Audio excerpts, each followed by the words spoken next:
Hello and welcome back to day 2.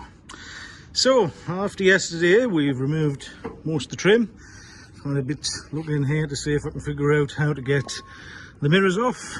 Not quite sure yet, but next step here is we're going to get angle grinder on this, see what we're working with. Things actually in the back are not as bad as I thought despite looks.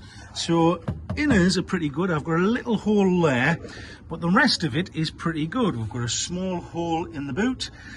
The thing that's probably going to take a bit of time here is the Figaro has what they call a wet boot. So normally there's a line which I've taken out and is in the back corner over there. What I'm going to have to do is cut this back and put in new steel to get this profile, because this is what this gasket sits in normally. You can see how bad things are in this corner because we can see my foot through that, but hopefully a good part of that will be the wing. Other thing I'm going to do, I'm going to take the backlights out. So Nissan for some reason really favour these little tiny 8mm bolts. Get them out. So then we're going to get in with this. What would have been really handy is if when I was looking for a garage, which I didn't realise is so difficult these days, is if I've got that double garage. Now I've got this garage, which I think originally must have been designed for like the old Austin 7s, because yeah, a little bit tight even on this little tiny Figaro in it. So anyway, I'll leave you there. We'll get busy with the angle grinder and see where we're at.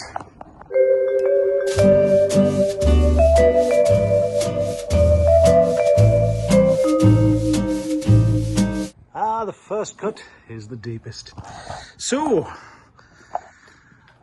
using a precision and quality Parkside micro grinder, I've taken the first bit of the wing off, and yes, I'm actually in a way surprised. This metal here is good. I'm tempted when I get my replacement wing, I might actually just clean this edge up, and I'd be tempted to try and weld it in, because actually this up here is in pretty good nick. In a wheel arch, I dare say by the time I get into here and cut this back, I'll be able to get that welded back in as well. Might have to fabricable an inner wheel arch either through a bit of fabrication or if I can find something similar. Now, due to the unique way that Pete's Craft Car Club's funded, this, when I got it, because it's new, already came with one disc, so I've had to order some more discs. Of course, they're a weird size, which most places don't carry. We shall do a bit of a post-mortem over here. So, this over here is the remains of the inner wing, you can see there, but good steel there, going there. Other things I've noticed whilst cutting bits out is you can see from the cross section, we've got some filler in there. So this car's been painted before. I was kind of hoping it was more virginal than that. So yes, so sill wise, this is where I've run out of disc. But the way the Figaro is, because technically it's a convertible, I don't know if you would call it a sedanica, because these sides are solid and that bit just comes off in vinyl. So this is our inner box section, which is essentially missing. So there should be a piece of metal that comes here. You can see there's a reinforcing rib here, so it should come up across here into there to brace it, and then you've got this sort of C-shaped channel.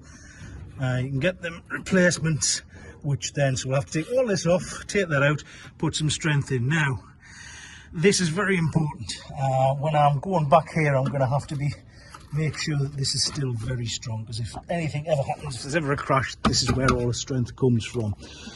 I shall consult a few friends, because what I'm tempted to do is maybe, instead of using this one panel of sort of it's like a slightly curly C shape, I'm tempted maybe to weld some box section in behind it just to give it some really good strength. But there we are. I've also tested the other side's strength, because the tyre on this side wasn't holding wind. Managed to jack this side up surprisingly, so this side, although needing work, might not need as much. But what I'll do first, I'll get that side strengthened up first.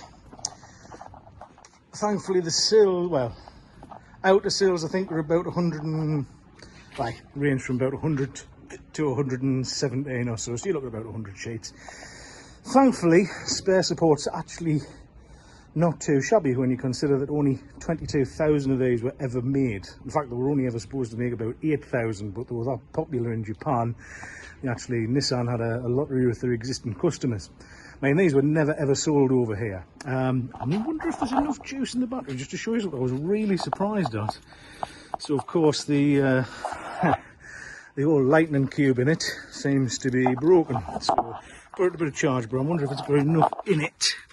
Now, this is the other thing with this car, it's got a very temperamental, let's see, no, it hasn't got enough to get the English because the aerial still works. Yeah, nothing, so yeah, need a new battery, and of course, it's got a weird sized battery in it. Oh God, I hope that hasn't broke. Well, oh, it's already open. So yeah, there's your little tiny battery in it. So yes, I think I'll get packed up for today, wait for my new discs, cutting discs to come, and then we'll get back at it. See you in a bit. Right, contact. Oh, beautiful. Right, away she goes.